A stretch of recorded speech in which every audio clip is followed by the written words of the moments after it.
Kepada peminat-peminat tudung Farida, kali ini kami ingin menunjukkan cara untuk memakai selendang Mawar Farida, yang mana caranya juga sangat senang. Betul kan Cik Mawar? Betul tu. Tadi kita tengok 2 layer Rosalinda, sekarang hanya 1 layer. Pinkan di bawah dagu Kak Zalia dan sama saja. Kesesuaian muka. Sama saja dan pusingkan. Dan pinkan. So kali ini kita guna jarum ya. Tadi kita gunakan klip. Sekarang kita gunakan jarum.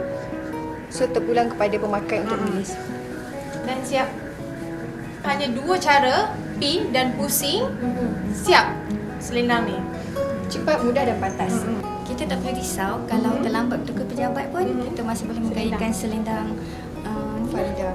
Farida. Oh, memanglah dengan tudung Farida dan selendang Farida memang mudah dipakai ya. Sebab dia senang. Sebenarnya tak sampai 1 minit. Okey. Pada peminat, anda bolehlah menambah koleksi Selendang Mawar Farida, boleh datang ke butik Farida. dan dapatkan yang original Dengan Farida, anda nyata jelita.